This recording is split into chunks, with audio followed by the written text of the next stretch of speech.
इंद्र और चंद्रमा ने मिलकर के इसके पतिव्रत धर्म को बिगाड़ा था। चंद्रमा ने रात्रि के 12 बजे मुर्गा बन के आया और गौतम मुनि ब्रह्म मुहूर्त में सुबह सुबह गंगा स्नान के लिए जाते थे।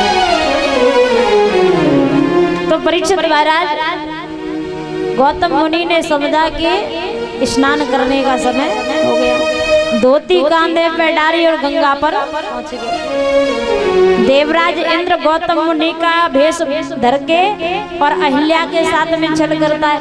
इधर गंगा मैया ने कहा कि अभी स्नान का समय नहीं हुआ है, लौट के अपने घर जाओ, तुम्हारे घर कुछ गलत होने वाला है। जब लौट गया तो चंद्रमा दरवाजे पे मिला मुर्गा के रूप में। तो गौतम मुनि के कांधे पर धोती पड़ी हुई थी। गौतम मुनि ने धोती उठाई और चंद्रमा में मारी और चंद्रमा में उस धोती के कारण आज भी दाग है। तो वो दाग क्यों है? गौतम मुनि की धोती के कारण। हे राम, अगर आप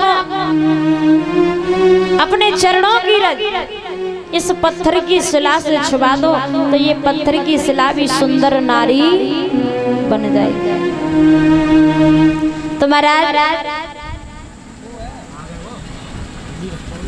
जैसे ही भगवान राम ने अपने चरणों की रज उस पत्थर की शिला से छुपाई तो वो पत्थर की शिला भी सुंदर नारी हो गई। अहिल्या का उद्धार हुआ। बोले रामचंद्र भगवान की।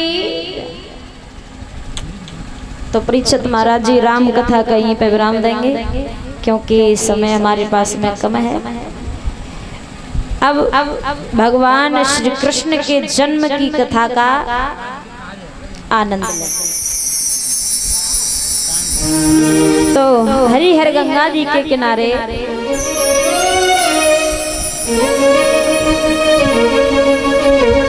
व्यास नंदन सुखदेव जी वर्णन करने लगे। हे राजन परीक्षित, सूर्य वंश में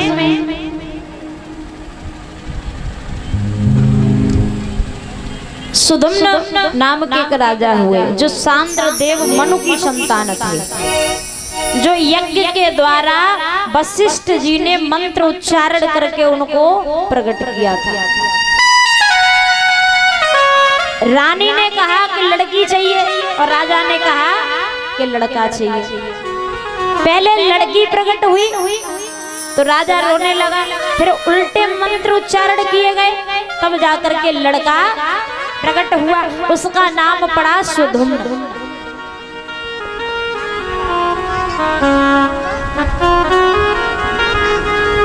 पायल भाभी और भावना भाभी 121 रुपए और 121 रुपए से सम्मानित करती है। जोरदार तालियां। बोले वृंदावन में हरिलाल की। तो परीक्षित महाराज एक बार ये राजा सुदम्न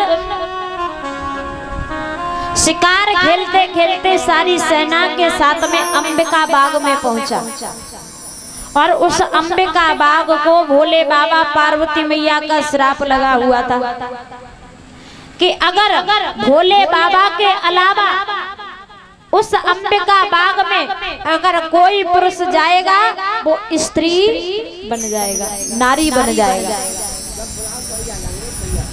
क्योंकि उस अंबिका बाग में भोले बाबा और गौरा मैया विहार करते थे, तो केवल भोले बाबा पार्वती मैया ही जाते थे।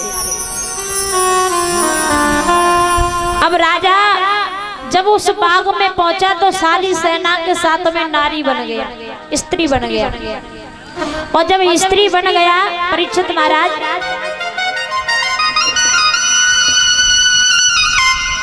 तो उसी बगीचे के नजदीक अंबिका बाग के नजदीक बुद्ध भगवान का आश्रम बना हुआ था, बुद्ध देव का। तो राजा सुदम्न जो स्त्री के रूप में है बुद्ध देव के साथ में गंधर्व विवाह करता है। और जब गंधर्व विवाह हुआ तो बुद्ध भगवान से पुरब्बा नाम की एक संतान प्रकट हुई और यहीं से चंद्रवंश की उत्पत्ति हुई। माँ पार्वती ने वरदान दिया था कि जब राजा नारी के रूप में होगा, नारी के रूप में होगा तब चंद्रवंश होगा, और जब पुरुष के रूप में होगा 15 दिन तब सूर्यवंश होगा। तो इसी सूर्यवंश से चंद्रवंश की उत्पत्ति हुई। और चंद्रवंश में यताति, यति, नहुस, उग्रसेन, ये सभी जो राजा हुए ये चंद्रवंश में हुए। तो राजा उग्रसेन जो थे मथुरा के राजा थे, जिनकी पत्नी का नाम था पवन रेखा, और बड़ी सुंदर नारी थी, पतिव्रता नारी थी। सबसे पहले उठ करके अपने पति का दर्शन किया करती थी। परीक्षित महाराज,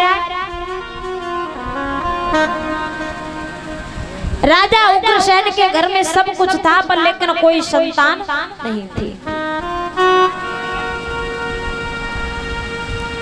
एक बार पवन रेखा अपनी सारी सखियों के साथ में अपने पति उग्रसेन की आज्ञा लेकर के घूमने के लिए जाती है। तो नैनी नैनी बूंदें पड़ रही हैं, पूरब की ठंडी ठंडी हवा चल रही है। पवन रेखा का रथ एक बगीचे में रुकता है।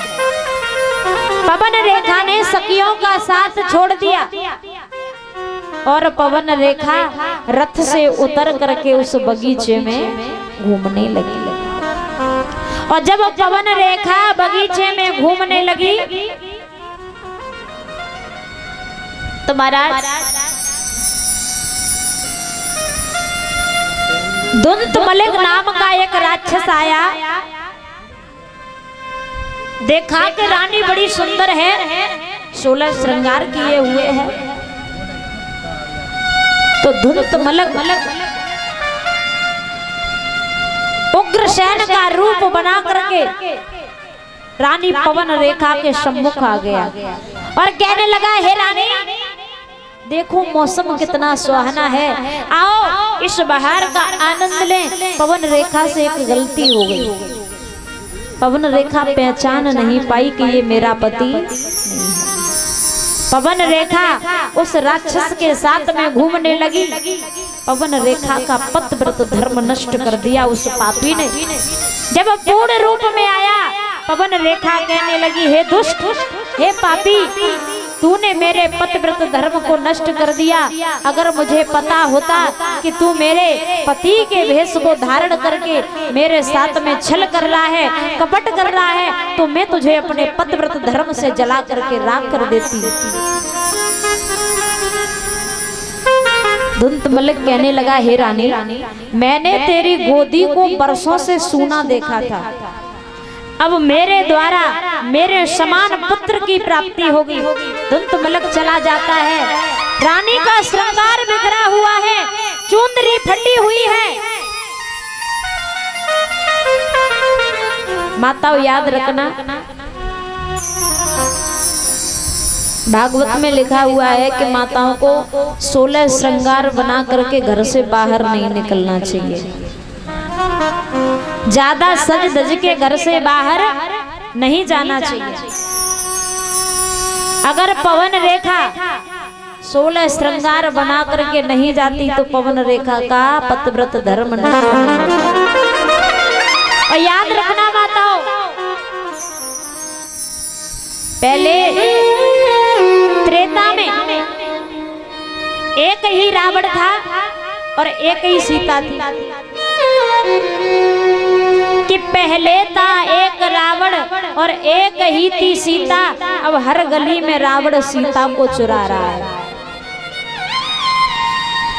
त्रेता में एक ही रावण था और एक ही सीता थी। इस कलयुग में पता नहीं कितने रावण हैं, कितनी सीता हैं, पता ही नहीं पड़ता कि कौन सी गली से सीता चुर के जा रही है। और सीता को रावण नहीं लेके जाता है। आज के जमाने में रावण नहीं लेके जाता परीक्षित महाराज, सीता स्वयं रावण के साथ में चली जाती है। ये बात सत्य है, कोई जबरदस्ती किसी को नहीं ले जाता। सभी बहनों से कहना है, याद रखना सब कुछ मिल जाता है, पर लेकिन तुमने एक बार अपना चरित्र बिगाड़ लिया तो वो चरित्र दोबारा मिलने वाला नहीं। कि जो ठोकर से गिर जाता है उसे कोई न कोई उठाता है, जो नजरों से गिर जाता है उसे कोई उठा नहीं पाता है। कपड़े में दाग लग जाता है तो धोने से छूट जाता है, और कुल में दाग जो लग जाए उसे कोई छुटा नहीं पाता। कपड़े में दाग जो लग जाए साबुन पानी से धो छूट जाएगा, अगर कुल में दाग लग गया तो 7 पीढ़ियों तक छूटता नहीं। कहते हैं कि स्त्री चाहे तो घर को स्वर्ग बना दे, और स्त्री चाहे तो घर को नरक से बेहतर बना सकती है।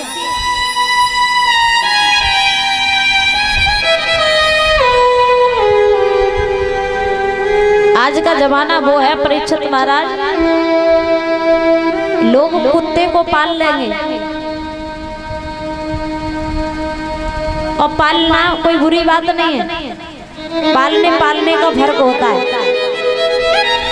कुत्ते को जब तुम रबड़ी खिला सकते हो, सभी लोग ध्यान से सुनना, कुत्ते को जब रबड़ी खिला सकते हो, अगर किसी भिखारी का भूखा बच्चा तुम्हारे दरवाजे पर आ जाए तो उसे भगा देते हो,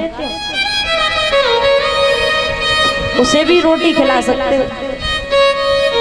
कि बच्चे गरीब के तो भोजन को तरसते, और सेठ जी का कुत्ता रबड़ी उड़ा रहा है। गरीब के बच्चे रोटी के लिए तरस रहे हैं, रोटियां खिलाने से इनकार कर देते हो। सेठ, बड़े बड़े सेठों के घर जाके देखो, कुत्ते रबड़ी खा रहे हैं।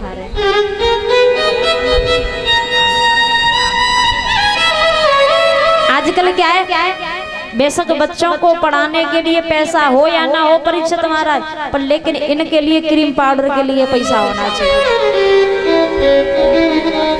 ब्यूटी पार्लर पे जाने के लिए रुपया होना चाहिए। क्या आपके जमाने में ब्यूटी पार्लर था? नहीं था। और घर में रहेंगे तो माथे पे बिंदी नहीं होगी, जब घर के अंदर रहेंगे तो माथे पे बिंदी नहीं होगी, और घर से बाहर जाएंगे तो पता ना तमाम दुनिया के फेस पाउडर, फलानो पाउडर, दिखानो पाउडर सब खर्च है जाएंगे। श्रृंगार क्यों किया जाता है, और श्रृंगार किसके लिए किया जाता है, और श्रृंगार कब करना चाहिए? श्रृंगार केवल अपने पति के लिए किया जाता है। और जब अपने घर भीतर रहो, खूब सजो सवरो, कछू लगाओ और कछू खाओ, पर लेकिन घर से बाहर जाओ तो ज्यादा सज धज के मत जाओ। पता नहीं कौन सा दुष्ट मिल जाए जो तुम्हारे चरित्र को बिगाड़ के चला जाए। माताओं, आप क्या हो? सोना हो, और सोने को कहाँ रखा जाता है? तिजोरी में। और पुरुष का है लोहा, लोहा खुले में डालते हो तो चोरी होता है? ना हो तो परीक्षित महाराज